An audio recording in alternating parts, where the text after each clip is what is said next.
Friends, మీరందరూ ఎంత time waste చేస్తున్నారో కదా. ఈ కేఫ్లలో కూర్చొని పబ్స్లో చిట్ చాట్లో వాళ్ళ మీద వీళ్ళ మీద లేనిపోర్లు కబుర్లు చెప్పుకోవడం, గంటల తరబడి రీల్స్ చూడడం, ఫ్రెండ్స్తో టైం పాస్ చేయడం, టైం అంతా వేస్ట్ చేస్తున్నారు.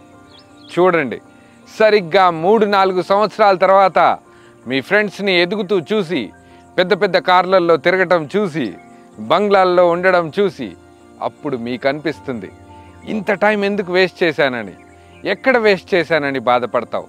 ఒకవేళ జీవితంలో ఏదో ఒకటి సాధించాలని నిర్ణయించుకుంటే ఈ టైం వేస్ట్ పనుల్ని మానేయండి. పెద్దగా ఎదగాలంటే పెద్ద పెద్ద కలల్ని కనండి. ఆ కలని నెరవేర్చుకోవడానికి కష్టపడండి, సాధించండి. అంతేగాని ఈ టైం వేస్ట్ చేయడం మానేయండి. మనతో ఉన్న వాళ్ళని ఎప్పటికీ ద్వేషించకండి, చీటికి మాటికి కోప్పడకండి.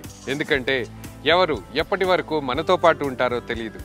ఫ్రెండ్స్, జీవితం చాలా చిన్నది. వీలైతే ఈ చిన్న జీవితంలో నలుగురి బ్లెస్సింగ్స్ సంపాదించండి. పెద్దవాళ్ళు అంటూ ఉంటారు కదా, అందరి బ్లెస్సింగ్స్, అందరి అభిమానం ఉంటే చచ్చాకు కూడా బ్రతుకుంటామని. అందుకే ఎవరిని నొప్పి. ఫ్రెండ్స్, ఎవరైతే తండ్రిని గౌరవిస్తాడో వాడు ఎప్పటికీ పేదవాడు కాదు. తల్లిని గౌరవించేవాడు ఎన్నటికీ దరిద్రుడిగా మిగలడు.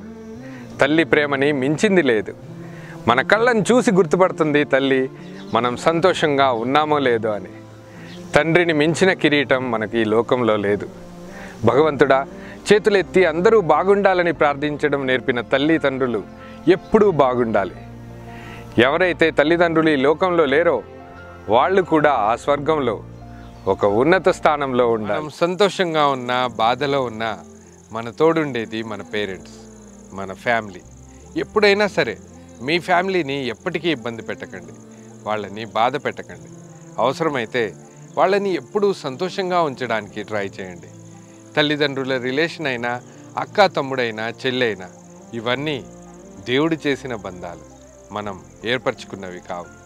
ఎప్పుడూ వాళ్ళని సంతోషంగా ఉంచడానికే ట్రై. ఎదుటి వాళ్ళు మనకిచ్చే విలువ కంచుకోట లాంటిది. మనం ఎంతో జాగ్రత్తగా ఇన్ని సంవత్సరాలు ఏర్పరచుకున్న ఈ కంచుకోట ఇన్ని రోజులు మనం జాగ్రత్తగా ఇతరులతో మాట్లాడతామో అప్పటి వరకు క్షేమంగా ఉంటుంది. ఏ రోజైతే నోరు జారి మాట్లాడతామో రోజు రోజుకి అది బీటలు వారుతుంది, ఏదో ఒకరోజు కొలాప్స్ అవుతుంది. అందుకే ఎదుటి వాళ్ళతో మాట్లాడేటప్పుడు జాగ్రత్తగా మన హద్దుల్లో మనం ఉండి మాట్లాడాలి. మన విలువని పెంచుకోవాలి.